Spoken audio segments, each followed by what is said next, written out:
Hi everyone, Catherine here from Inky Finger Cat, and I'm back with Christmas in July. One more after this, so this is next to last in Christmas in July 2025. Ooh, nearly got there, nearly done 31. So today's theme is blue, pink and platinum. No, I don't know why I chose this, but this is what I put down when I was doing my planning several months ago. I think I was just thinking, let's do a pretty different kind of colour scheme. What I didn't do, because I'd obviously got to the point where I was not planning properly, was decide what it was I was actually going to make. Didn't even write down which stamps I might use or anything like that. So with this in mind, I had a little hunt in the drawer, in the boxes of Christmas stuff, and thought, do you know what? That magazine kit that I've got, it's got a lot of blue and pink in it. Let's go with that. So I cut 6 pieces of pattern paper into 6x6 pieces. I don't know why, but I suppose in my head maybe I was thinking of Kendra's card challenge again, but I wasn't ready to do that many cards. So instead, it's a heavily pattern paper background, and I just cut them into little chunks and just determined some designs. Then I also grabbed these quite large die cut trees. They're probably about 6 inches tall, these ones. I got them in a pack that somebody gifted me, and it comes with some very large trees. It comes with these sort of medium-sized trees, and it comes with some smaller trees. I've still got quite a lot of the very large trees left, a few of the little ones and a few of the medium-sized ones. And I got out my Kingston Crafts shimmer spritzes, popped them in a box and sprayed with the lilac and I think it's called lamb's wool. These are from the rainbow kit of spritzes. I think I have mentioned on a previous video there is also some holiday colours coming, but they've not been released yet in the UK, so you can't buy them, so I'm not showing those on the video. But yeah, I gave them a fairly heavy dose of both the lilac and the lamb's wool, and those are my pinky. Well, lilac is the pinkiest colour, and the lamb's wool is sort of this sort of greyy metallic. So that is my platinum. I don't sort of stop there because I do add in some goldy stuff because I end up with glitter everywhere from these projects. In my head, I don't really know what I was thinking at this point other than, okay, there's my pink that's going to go with my pattern papers. And so I start cutting up the mats to go in this kit and then decide what I'm doing. Yeah, those trees aren't dry yet, so there's that does add some splatter to that one, even though that wasn't the intention. So yeah, I'm just crafting as I go, really. There's no design in my head. There was no theme in my head, but it starts to develop around about now where I think, do you know what I've not used for ages? A punch, a border punch. So, do I think of that at this point? No, I must have thought about that a bit later on. Okay, so my trees are almost dry. They're dry enough for me to do something with, and I think, right, I'm going to grab that stamp set that came with the magazine. I'm just going to add some pattern to them, so I do that for 2 of them. I pick just the sort of the more foliage and floral stamps, and decide that I'm going to emboss, and then decided that I am going to add I think it was called Frantage, but it's not in its original packaging. I think it was Stampendous, maybe, who produced this embossing powder that's all sort of like chunky and mixed. So it's got bits of gold in, it's got bits of glitter in it, it's got bits of white in it, but chunky bits. So it doesn't really emboss a clean image as such, but it gives you sort of like a mottled effect. Don't know why I decided that I was going to emboss line art using this, but I did. What I'd forgotten using this, but once you've opened it, you might as well go with it, is that you get the glitter everywhere because the little bits of glitter kind of float around and it genuinely goes everywhere. So at this point that I'm recording this, I can see I've got glitter all over my skirt, my hands, it's probably in my hair, it's probably on my face. It's absolutely everywhere on the desk. Every time I wipe the desk, I'm coming away with gold shimmer off it. I don't like loose glitter, it is not for me. But anyway, once I had done 2 of them, I then decided to go and fill in the gaps with some more stamps. So I do the same thing again. So I'll just speed this up to super fast because obviously it's the same thing. You're just watching me emboss things. I'm not even keeping it on the camera because of the fact that I know that, you know, it's going everywhere, this glitter stuff. So I might as well just try and do it off camera. So for the second 2, I decided I was going to emboss them with this snowflake design, but I thought, oh, how about the embossing and embossing? So again, once I've got this Vantage stuff out, I'm almost determined to kind of use it up a little bit. So I have used my Versamark on the raised parts. So that means that when I pour the embossing powder over, it's going to kind of catch in the indents of the snowflakes, the bits that have gone in. And yeah, that's what I do for those 2. Again, because it's kind of like a mixed media shimmer spritz to the background, it's not really about the details of this. It's just about adding texture and a little bit of different colours and some shine, and enhancing a little bit of that platinum element. Although, to be honest, it's the main bit is the platinum in the background from the shimmer spritz. Yeah, I am conscious of how much gold glittery stuff is flying around my craft room at this moment in time. And I'm thinking before I move on and make the 31st card for Christmas in July, probably need to do a full hoover, full decontamination. Hey ho, we shall see. Right, so this is the point where I've come up with the idea of, do you know what I've not used for ages? A border punch. I actually only own 1 border punch, and it's this one. I've had it for donkey's years. Donkey's years. I don't know how long I've had it.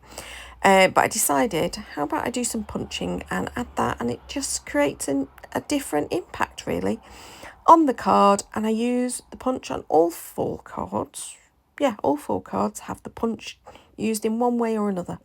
Whether it be a bit of a card stock piece like this one is, or something else. Now this one, I hadn't got a piece that was quite wide enough, so I did cut a hole in the middle, as in I trimmed it down the middle and just attached it at either end, and that's going to get hidden by my tree, so it doesn't matter. And at this point I realised I'm going to be putting it on the card blanks that I have that are not quite 6 inches. So at this point I am going to just trim down my backgrounds. They were all in 6-inch panels for the 4 cards, but actually I end up trimming it down to be in about 5.5, and that means it's going to fit nicely on my card blank. So this one I use the punch on the background panel itself rather than on an element. I do mess this up a little bit because trimming the paper through the punch isn't so good anymore, because my punch probably isn't as sharp as it used to be. Again, donkey's years I've had this. And yeah, I just kept going. At this point it's assembly, so it's dead easy. I'm just choosing where to put things. For each of my trees I've added some of the adhesive runner, the tape runner, but I've also added some glue because I'm conscious that they've had quite a lot of medium on them that's been quite wet, and in some cases they've also had the texture of the embossing folder too. So I am just literally adding my bits and pieces, deciding how I want them to be. And at this point, I'm not quite sure what I was doing, but I was working out what can I punch on this one. So on this one, I did punch this panel and then just have it so that it's poking out the edge of one of the others. And then I'm going to adhere everything in place. Now, later on, you'll see that I also pull in some chiffon ribbon type stuff, and that appears on 3 of the 4 cards. Couldn't work out a way to integrate it into the 4th card because I'd kind of forgotten it whilst I was adhering everything. This is not an efficient way to make cards, but this is a way that I quite often make cards. I I just make it up as I go along. I usually just choose things that I want to play with and start playing, and usually they evolve into something.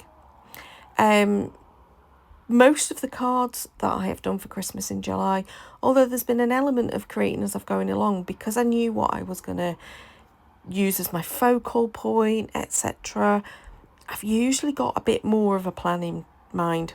These ones didn't have a plan. Literally just sat down to play and worked out, well, I'm going to use these papers, but don't know what else I'm going to do with them. Don't know what the design is in the end. Don't know what the focal point of this video will be. I pretty much was just playing along. So it ended up being how we use shimmer spritzers. It ended up, remember to use stash that you've not used for a long time, like a punch. It could be that use up those magazine papers and just create 4 cards by just cutting some really easy background panels out, that kind of thing. Could have been anything. Right, I'm now thinking about sentiments though. And so again, I'm using the magazine kit because I don't want to go and grab lots of extra supplies. And quite a lot of the videos in this Christmas in July, I have grabbed sentiments that have already been done. So this is quite unusual, I suppose, in some ways, that I am actually creating the sentiments here and there. On the camera, I chose to do 2 separate sentiments, but stamp them twice, using that leftover blue paper, and then just using my Night of Navy ink, which desperately I need a new Night of Navy ink because it's not very juicy, but after you've stamped it about 4 times, it kind of comes out. And I just decided to grab very old dies. These are very old random sets of dies that I've just got hanging out in this kind of old DVD case. And yeah, I was trying to work out, could I do them all in one pass on the die cutting machine, but I couldn't. They just weren't quite going to work.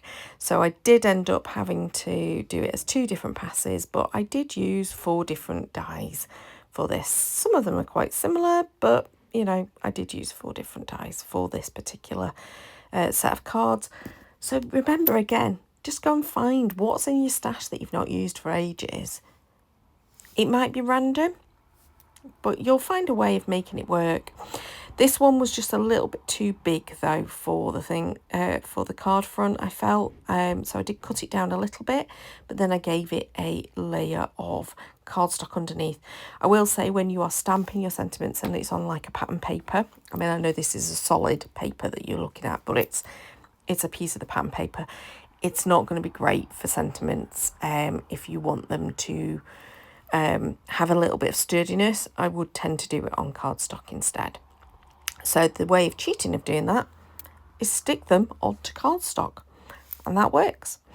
So you'll see that second one, I re-die cut the same die again and just glued them together.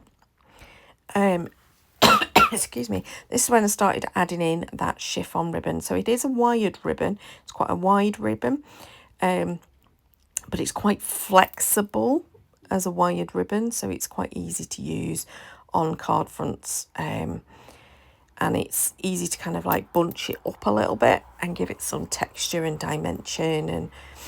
And so yeah, so I'm going to really speed up the video for the last little bit of this, because the rest of it's just pretty much assembly. I did use quite a bit of foam adhesive, as you can see here, because I was sticking it onto that tree that's got quite a lot of medium on it. It's like it's almost like a little bit resiny, the shimmer spritz, with it having the mica in it.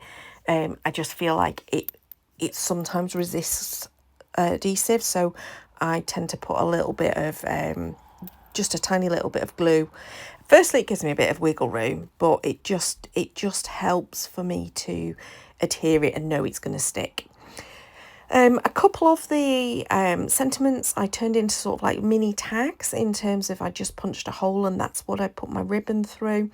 This one here, I just couldn't work out how I could get the ribbon to go in, so I decided not to bother. Now, all 4 of the cards went onto 6x6 card blanks. They are just slightly smaller than 6x6, so you'll see that the tree sticks off a little bit Oh, on this one, I did add a bit of insert, but I didn't bother doing that on any of the others. There was just 2 panels of the pattern paper that I thought, oh, I could use those on the inside, and then never even thought about it for the others.